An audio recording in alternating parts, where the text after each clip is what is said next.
See, and then some people will there will be some people who would try to use any sort of criticisms of Israel to say that you're anti-Semitic, or that you're not bringing up the positive sides of Israel.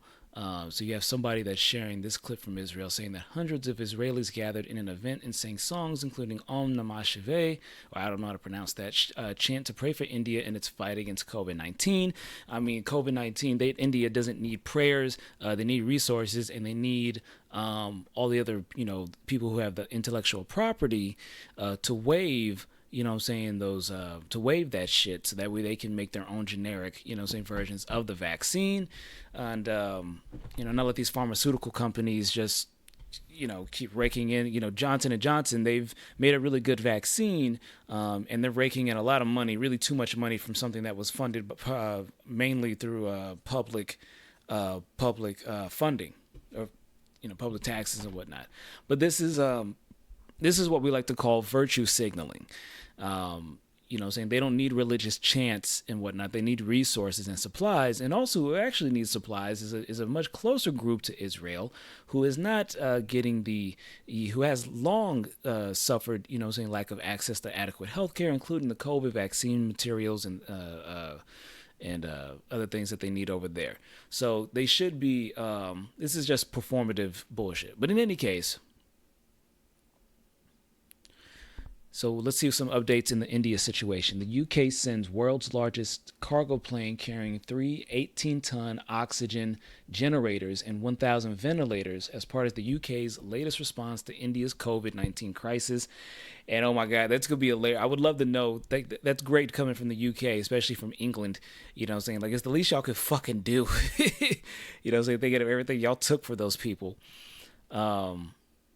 Besides COVID-19, India is also fighting with vulture journalists who are spreading more panic and despair than pandemic. Finally, an Australian paper exposes the nexus between liberal Indian and American media to feast on corpses. Oh boy. The AustraliaToday.com. No one, I repeat, no one should die due to lack of medical care. Every pain is deathful. Besides, Kandia is fighting with vulture journalists. I'll get back to that. Who is this individual? Some type of advocate. I don't know the details. Apparently we have some mutuals. But Hindu temples around the world come forward to help India in its struggle, sending funds and supplies to help them. So, it's like all hands on deck. And so India, kind of around the same era, time as Trump, and like many other countries like Brazil, like Hungary, like Colombia, took a serious right-wing fascist turn, and each of them have had different levels of success. Unfortunately, the prime minister now, Narendra Modi, he is a Hindu nationalist, and he has had he's reignited a lot of culture. Hey, are we going to get a better mic? I don't know, maybe eventually. But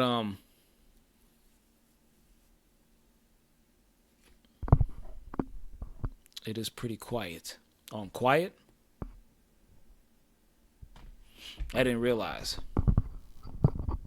Let me turn myself up. Is that better?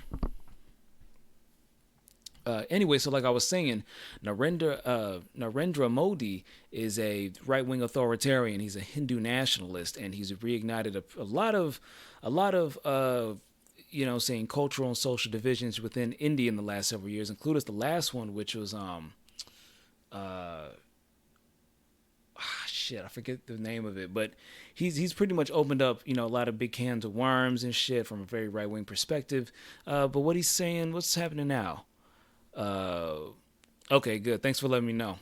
While hospitals plead for life-saving oxygen and COVID-19 patients die in the thousands, India's Prime Minister Modi is pushing ahead with $1.8 billion parliamentary revamp, including a new home for the country's leader, which is himself the Prime Minister.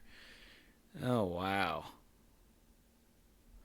ABVP welcomes government of India's decision to involve the 8 lakh Ayush practitioners in COVID-19 duties. This will prove to be a huge relief to the overburdened doctors. Okay, so getting in some help. Yeah, it's I mean it's crazy how, things have shifted, from the US being one of the hot spots and whatnot. I know Brazil has been continuing to struggle with it.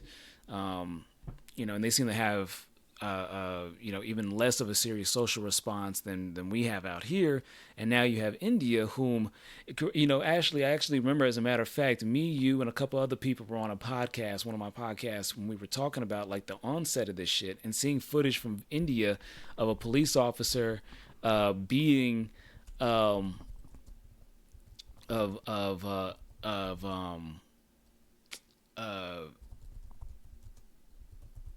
of Indian police beating, saying citizens that were just outside because it's like, hey, get the fuck back inside.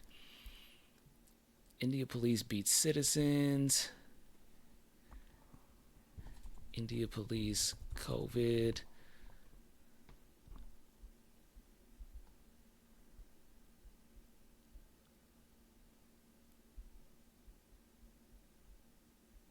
India is the great country and a COVID-19 poor police. Oh no, what's going on here? They taking somebody's fucking bananas? Oh damn, the police just stripped this fucking.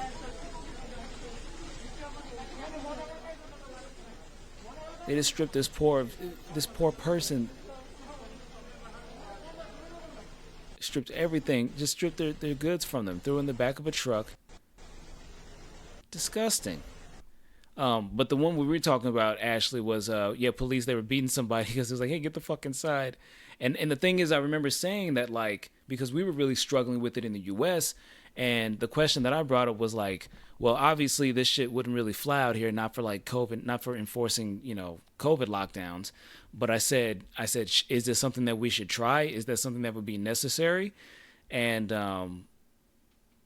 yeah, because they were breaking the COVID curfew.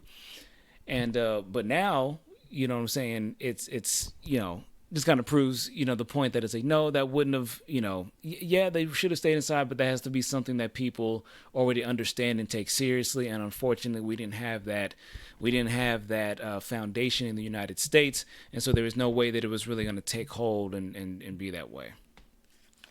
Same thing with the whole herd immunity, because now scientists are saying that, like, with the number of people who've expressed that they want to get vaccinated, saying there's no way we could reach herd immunity because too many people are abstaining from it, just like too many people abstained from self isolation or shutting things down, whether it was just because they couldn't or because they didn't want to.